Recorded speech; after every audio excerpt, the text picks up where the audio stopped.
Donc quelques mots en français de bienvenue. Bonjour, bienvenue à ceux qui ont bien voulu se déplacer malgré cette terrible canicule. Comme ça a été annoncé, le colloque se tient en anglais du fait de pas mal d'intervenants qui ne sont pas francophones. Alors je sais que évidemment ça pose toujours un problème au Collège de France de ne pas faire les présentations en français, mais là si on veut une discussion entre les intervenants, on est obligé de procéder de cette façon. Welcome to all, and I'd like to just say a few words, to introduce the topic of our conference today.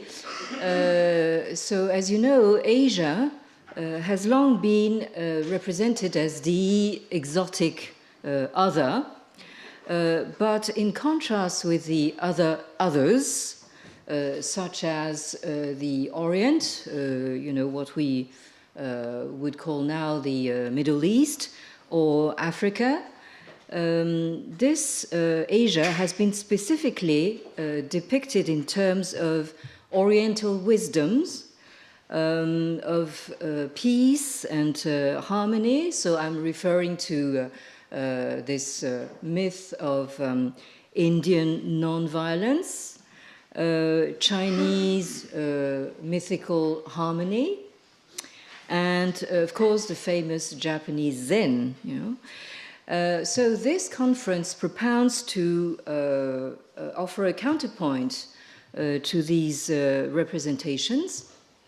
and takes as a source of inspiration Professor Upinder Singh's, who is sitting here, her monumental book entitled Political Violence in Ancient India, and I recommend you to read this book. And Professor Singh has graciously accepted to take part in our conference and to give the first presentation. So, however, our conference is not meant to dwell only on ancient history.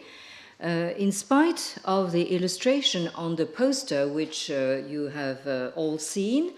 actually I should have put the slide, but forgot. This is a photo taken at Qianling Mausoleum. It's the funerary mausoleum of the Chinese Tang Emperor Gaozong, and you find it in Xi'an. And in this mausoleum, you find in particular these alignments of statues,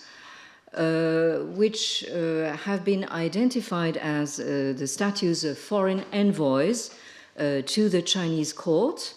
which have literally, you can see it on the photo, lost their heads for a still unknown or very unclear reason. However, whatever the motivation behind this general beheading is, it can be taken as an appropriate illustration of violence in a political context. It's quite strange that it's only these statues of foreign envoys which have been beheaded. So, as is obvious to any observer, today's world is a world of transition. So for those of us, and I think it's most of us here, for those of us who were born in the aftermath of World War II,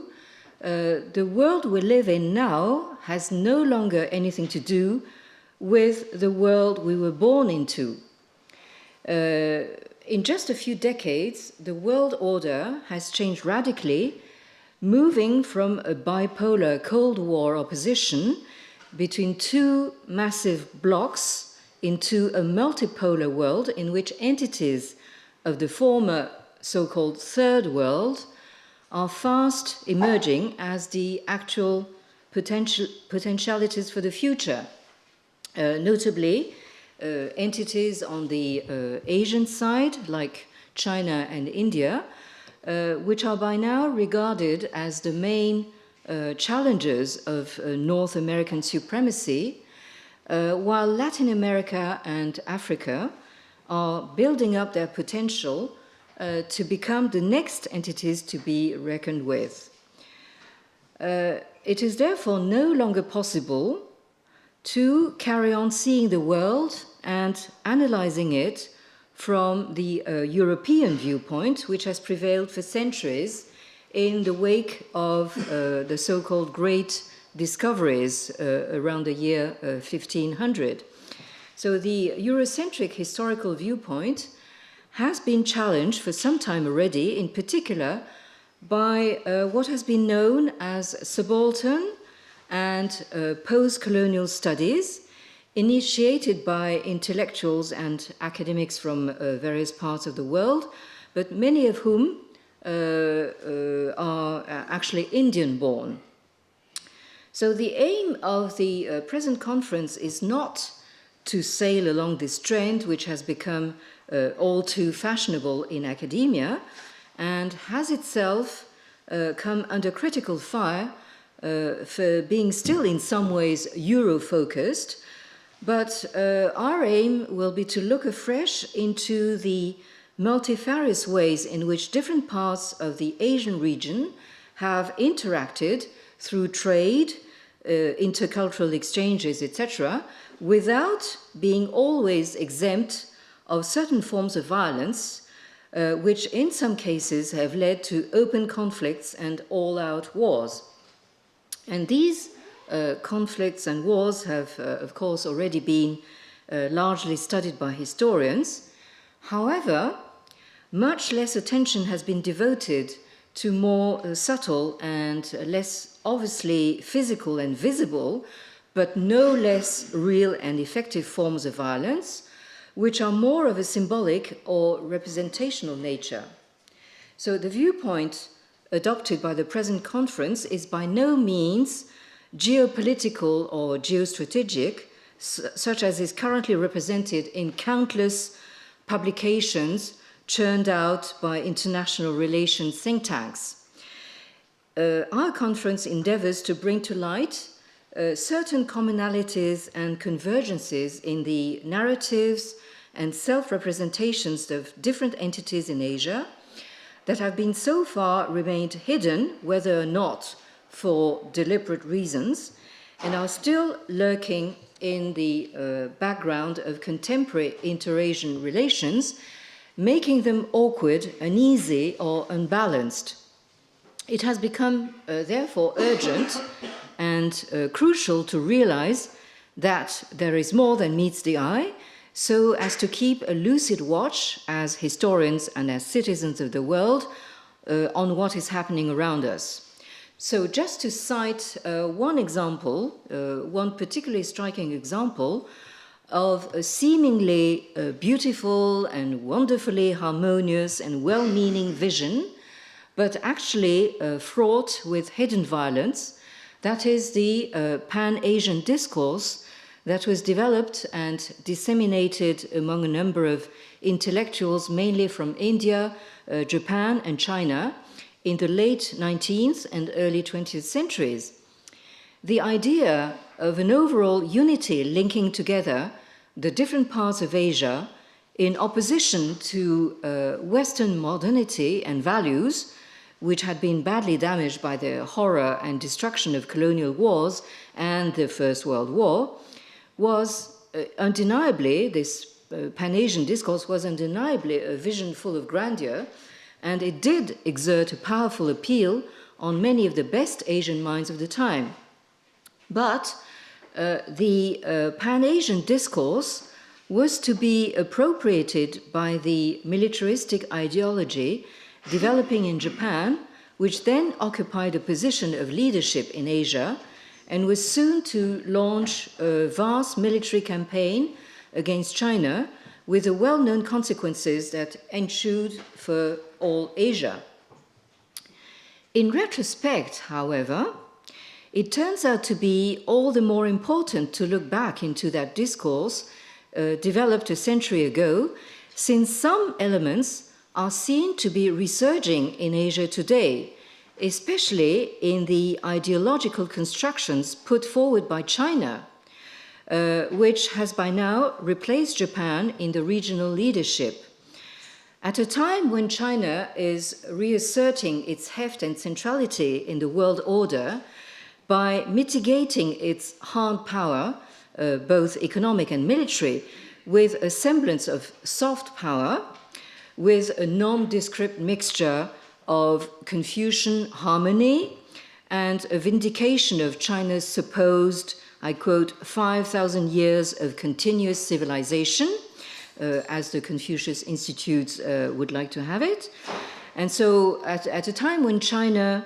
ambitions to embrace the whole world with its OBOR, that is One Belt, One Road project, by underpinning it with the notion of its peaceful rise, it is more than ever urgent to launch a seriously documented and critically minded research project on the way in which relations of power, no matter whether labeled hard or soft, have exerted intangible but nonetheless real and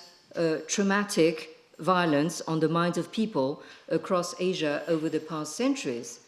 So today, we're privileged to have a panel of eminent historians coming from India, Japan, Canada, and France to approach the topic from different angles, viewpoints, historical periods, and to exchange their views in a cross-Asia perspective. So I would end by saying that, I thank you all for being here today and for traveling in some cases from very distant places or in difficult health conditions. And it's incidentally also,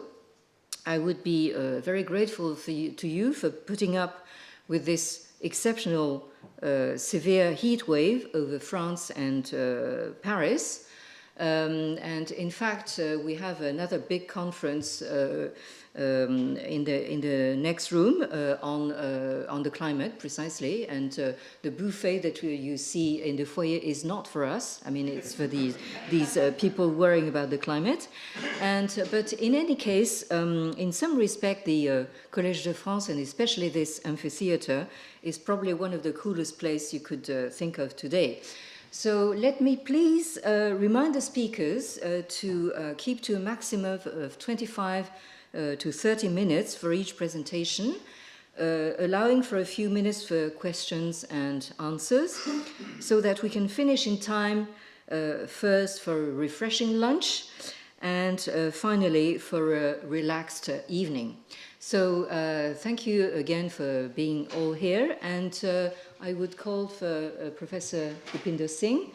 from Ashok University to come to forward and make the first presentation. So